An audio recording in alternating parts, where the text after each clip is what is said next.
Você, fono, já fechou a avaliação de uma criança ou está atendendo uma criança em terapia há meses, sem ver e saber como está a audição dela? Sem ter um exame auditivo atualizado em suas mãos? Pois bem, se a sua resposta for sim, então podemos concluir que a sua avaliação fonoaudiológica não está completa. Está faltando uma informação importantíssima que corresponde à base neurobiológica e que é determinante para o aprendizado e desenvolvimento da linguagem e fala. Eu acredito que a linguagem é um dos ingredientes fundamentais para a vida em sociedade. Ela está diretamente relacionada à maneira como interagimos com os outros, inclusive refletindo a nossa identidade. Quem somos? Cada grupo social tem um comportamento que lhe é peculiar e isso vai se manifestar também na maneira de falar. Por exemplo, os cariocas não falam como os gaúchos e do mesmo modo, pessoas pertencentes a um grupo social menos favorecido têm características de fala de uma forma, distintas dos indivíduos de classes sociais mais favorecidas. Se você me acompanha há muito tempo, já deve ter me ouvido contar da minha história do R puxado. Quando eu cheguei aqui em Brasília, eu fui trabalhar num centro auditivo, fazendo exames auditivos para colocação de aparelhos auditivos. E tínhamos que fazer muitas audiometrias. E as minhas audiometrias sempre davam rebaixadas na parte do IPRF, Índice de Percentual de Reconhecimento de Fala. Quem lembra? Audiologia. E a fono que me acompanhava, ela percebeu que estava sempre dando muito rebaixados nos meus pacientes, muito parecido. Então ela falou: Larissa, vem cá, deixa eu ver você fazer a avaliação.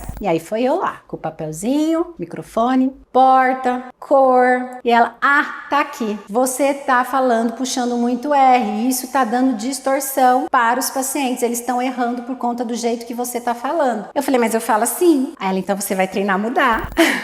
Então eu tive que treinar muito tempo no espelho, diminuir esse meu sotaque do R. Já diminuiu muito, gente, eu juro, entendeu? Mas às vezes sai puxado. Então eu tive que treinar. Porta, cor. Isso pra mim é diferente, mas pro pessoal aqui de Brasília, eles não puxam o R. Então, no exame, eu tinha que me adequar aqui ao sotaque para conseguir fazer um exame fidedigno, entendeu? Então, essa também é uma base que nós fonos precisamos nos atentar. Então, não esqueça, cada um de nós usamos a linguagem de formas diferentes. Por exemplo, quando estamos no trabalho discutindo questões profissionais, usamos uma linguagem mais formal. Mas em casa, conversando com os familiares, a tendência é utilizarmos uma linguagem mais simples, com termos mais corriqueiros e populares. Inclusive, por esse fator que gosto de incluir os pais na minha avaliação, para complementar minhas observações, saber a maneira como os pais brincam e se comunicam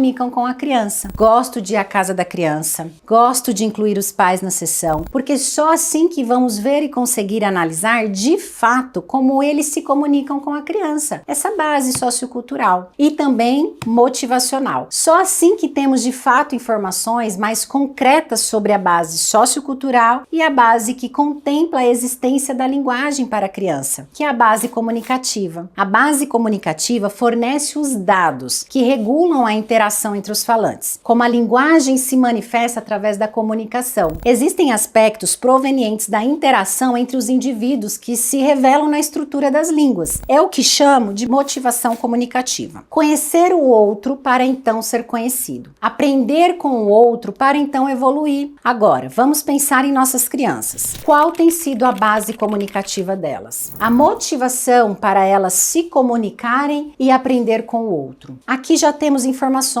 sobre mais um passo que temos que dar e que é importante levarmos em consideração em nossa avaliação fonoaudiológica. A base comunicativa é a que de fato vai fazer toda a comunicação ser eficiente. Vejamos, muitas vezes tentamos deixar a fala da criança eficaz, não é? Que ela fale corretamente. Mas somente por meio da comunicação que esta fala será eficiente para as interações sociais e para o adequado desenvolvimento da criança. Concordam? Pois bem, por isso que temos que enxergar a comunicação como uma ação de transmitir e receber uma mensagem. Comunicação vem do termo comunicare, que significa partilhar, tornar comum. Por isso, antes da criança falar, ela tem que se comunicar, ou seja, adquirir por meio de todas as bases que falei, base articulatória, base neurobiológica, base cognitiva, base sociocultural e a base comunicativa, a capacidade de receber e transmitir informações, mensagens. Olha, tudo que uma mãe mais deseja deseja é que o seu filho obedeça, se torne independente, mas que siga regras, siga comandos. Porque é assim que a criança aprende, por meio de modelos. Ela aprende